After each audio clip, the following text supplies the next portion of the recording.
Emmanuel Béard est avec nous. Emmanuel, alors ils ont travaillé sur vous, sur des scoops. On espère que ces scoops sont vrais parce qu'ils ont appelé des personnes de votre entourage, des personnes avec qui vous avez travaillé. Ils ont enquêté, ils sont peut-être même venus chez vous, vous ne les avez pas vus. Ils sont repartis avec des dossiers. Laurent Guimier, Thierry Geoffrotin, Valérie Benaïm. On va démarrer la bataille des scoops avec Laurent Guimier.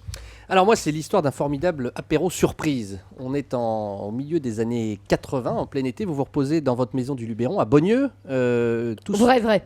Ah, ça commence bien. Tout se passe pour le mieux jusqu'à ce que l'on vous prévienne de l'arrivée d'un invité surprise pour l'apéritif.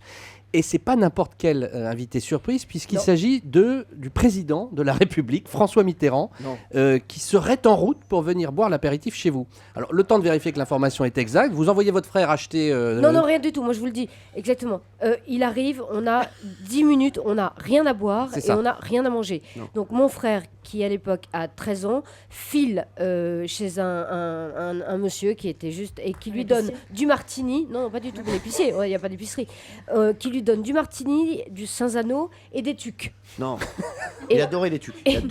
Et moi, je n'ai rien à me mettre de potable, on est en paréo, et j'enfile une robe d'à gauche en sortant de l'ascenseur, qui est la robe juste la plus moulante du monde, que j'ai pris... Je sais pas pourquoi, au cas où. Bref. donc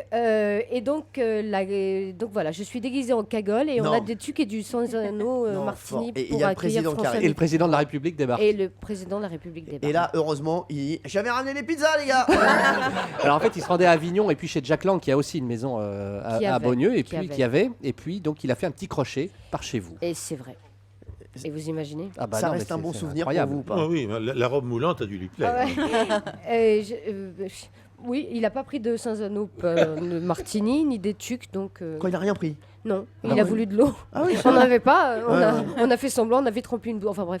C'est votre frère qui nous a raconté cette histoire. C'est Yvan, parce qu'il y était. Alors, il se souvenait des olives du Cinzano. C'est sûr, parce que Emmanuel Béard pensait que c'était François Mitterrand qui nous a raconté l'histoire.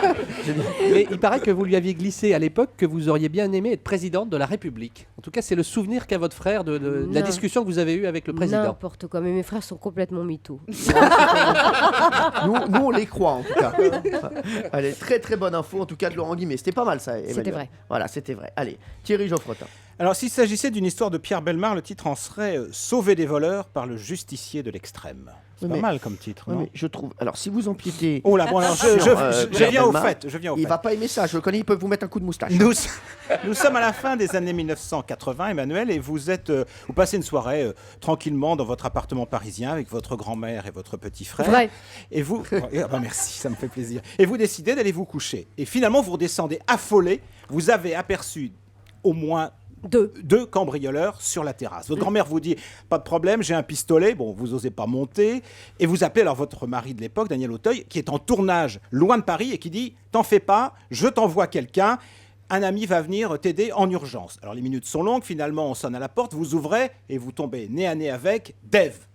Alors Dave, tout est jamais venu. Ah bah écoutez, pourtant vous allez voir la suite. Tout est soufflé. Dave dit « Bon, je vais m'en occuper. » Écoutez, puisque c'est lui qui raconte la suite. Je suis arrivé en courant parce que j'habitais pas très loin et puis je suis monté et puis je cherchais des éventuels voyeurs et énergumènes qui traînent sur les toits parce que ça existe à Paris. Donc je suis monté, j'ai regardé et puis j'en ai pas vu et donc je l'ai rassuré. Alors, le mec il a dû voir un garçon comme moi avec des épaules très larges, le corps de bodybuilder que j'ai. Il a eu très peur. Il a préféré fuir. Et moi je fais un peu la police à Paris. Hein. Je Clint Eastwood des pauvres. Oui, mais non. Excusez-moi, mais ça a été tellement violent que je me souviens plus. Effectivement, on a appelé Dave. J'ai appelé Dave, oui. Et on l'embrasse très fort, Moi aussi, Dave. alors, et vraiment, pardon d'avoir dit que tu n'étais pas venu, parce que tu es venu, mais ça a été tellement traumatisant. Et moi, en plus, j'ai dû traverser, donc j'étais toute nue. Et au lieu de cacher le bas, j'ai caché le haut. Ah bah oui. Donc ça n'avait aucun sens. Ma grand-mère me disait qu'elle était armée, mais c'était un faux. Branle-bas de combat. Ça partait mal, cette histoire. Ça partait très mal. Et puis là, bien sûr, Super Dave est arrivé. Et Super Dave est arrivé, comme bien souvent dans la vie des gens, parce que c'est un type aussi remarquable. C'est un amour, Dave. On l'embrasse très très fort. Vraiment. Bravo. Sauf que j'ai pas gagné mon concours quand j'étais à Cogolin. J'avais fait un concours pour passer le week-end avec lui à Saint-Tropez parce que il cherchait une fiancée. Enfin, je sais pas, éventuellement. Donc, on avait fait un concours au CS de Cogolin et j'avais raté le concours podium et donc j'avais regretté. Et puis par la suite. Mais après, vous êtes rattrapé. Hein, oui, et je il vous a sauvé de ces malfrats. On l'embrasse fort, Dave, et on espère qu'il reviendra nous voir dans les pieds dans le plat. Allez, Valérie Benaïm, votre scoop. Alors, on le sait, hein, vous n'hésitez jamais à vous engager pour le bien des autres quand la cause le nécessite. Et généreuse, vous l'avez été jusqu'au Festival de Cannes. Je m'explique. Même sur la croisette où seuls les plus grands acteurs et réalisateurs ont le droit d'entrer dans les endroits les plus sélects, l'injustice, ça ne vous plaît pas, à tel point que vous avez laissé votre petit frère venir aux soirées les plus branchées. Et un soir, vous rentrez tous les deux dans une soirée privée où les stars se bousculent.